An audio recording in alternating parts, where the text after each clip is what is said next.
Hello students and welcome back. हम आज कर रहे हैं next doctrine, that is doctrine of eclipse. तो आपको नाम से ही समझ में आ गया होगा, एक्लिप्स होता है सूर्य ग्रहण। तो आप देख सकते हैं सूरज के आगे जब मून आ जाता है तो सूरज दिखना बंद हो जाता है, लेकिन उससे सूरज खत्म नहीं हो जाता, वो सिर्फ छुप जाता है। So basically it is nothing. आप समझ गए होंगे डॉक्ट्राइन ऑफ एक्लिप्स का मतलब होता है कि किसी चीज को ऊपर शैडो कर देना, ओवर शैडो कर देना। तो आप देखेंगे यहां पे मैंने पिक्चर दे रखी है आपको अंडरस्टैंड करने के लिए। ये मून है जो कि फंडामेंटल राइट्स को रिप्रेजेंट कर रहा है, और पीछे सन है जो कि एग्जिस्टिंग लॉ है जो फंडामेंटल राइट्स को वायोलेट करते हैं। तो जो फंडामेंटल राइट्स हैं वो उसके ऊपर आ जाएंगे जिसको वायोलेट करते हैं, तो वो जो पीछे वाला लॉ है वो ओवरशैडो हो जाएगा या छुप जाएगा, लेकिन खत्म नहीं होगा। इसके बारे में पढ़ते हैं तो easily understand.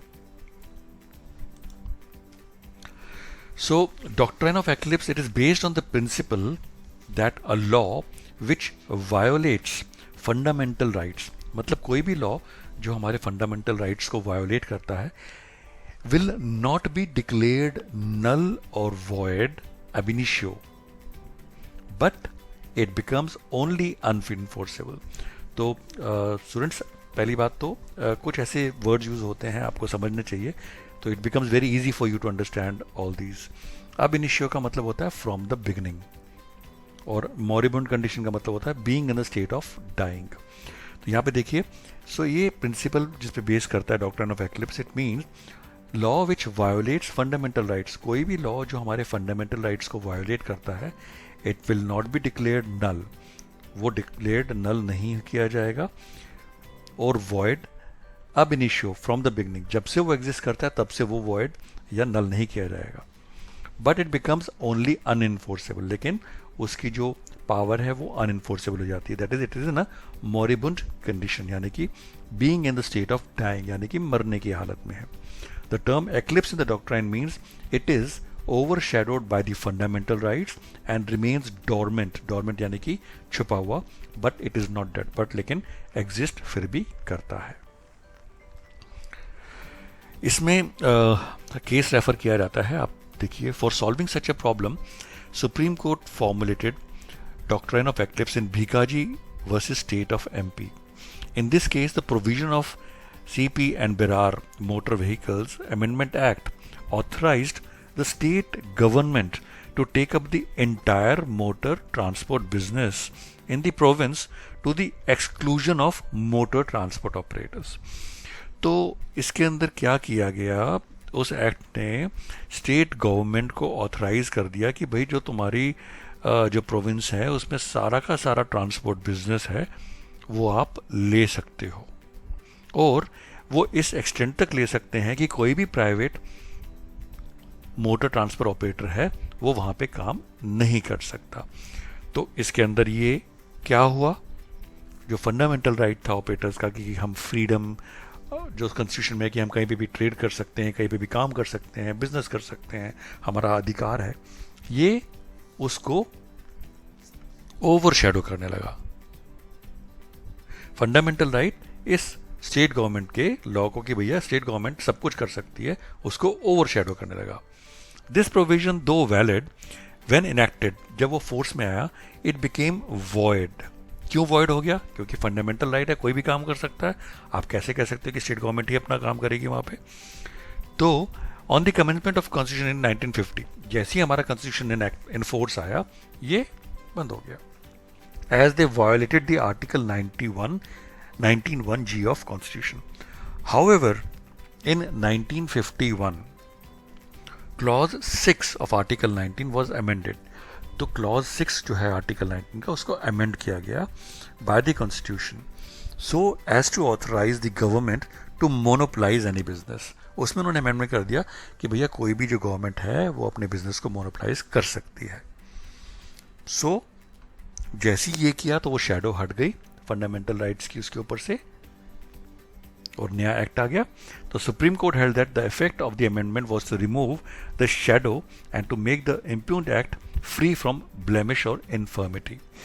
It became enforceable against citizens as well as non-citizens after the constitutional impediment was removed. This law was eclipsed for the time being by the fundamental rights, यानी कि उस टाइम तक जब तक इसके अमेंडमेंट्स नहीं हुए थे उस टाइम तक वो लॉ eclipsed रहा, यानी कि उसके ऊपर डॉक्ट्राइन ऑफ एक्लिप्स अप्लाई हो गई.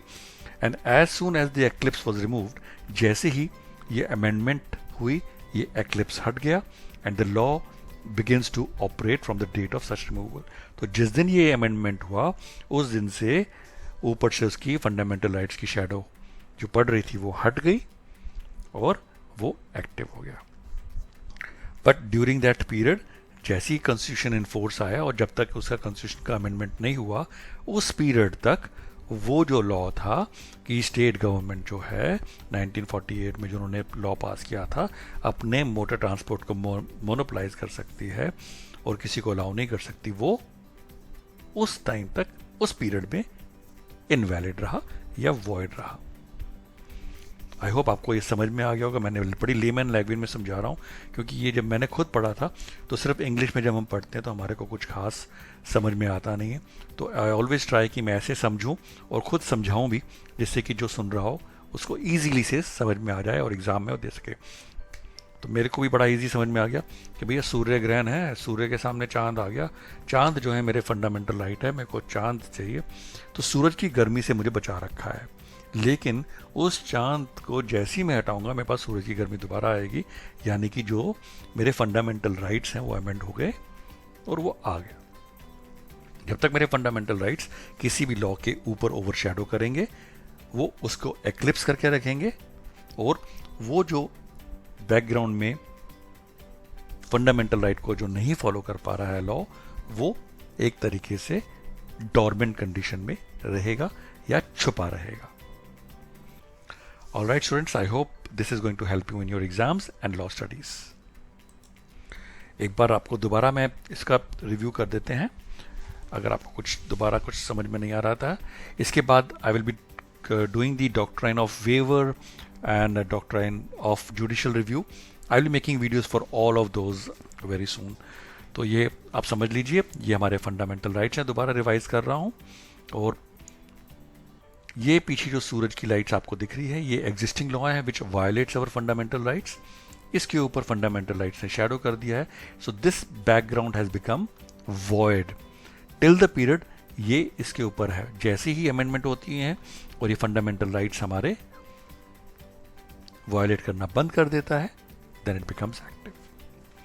Alright students, thank you for watching this video and please, if you are liking this video, do like, subscribe and share to my channel, and also share with your colleagues and friends so that they also understand this legal studies in a very layman language and easy to understand language.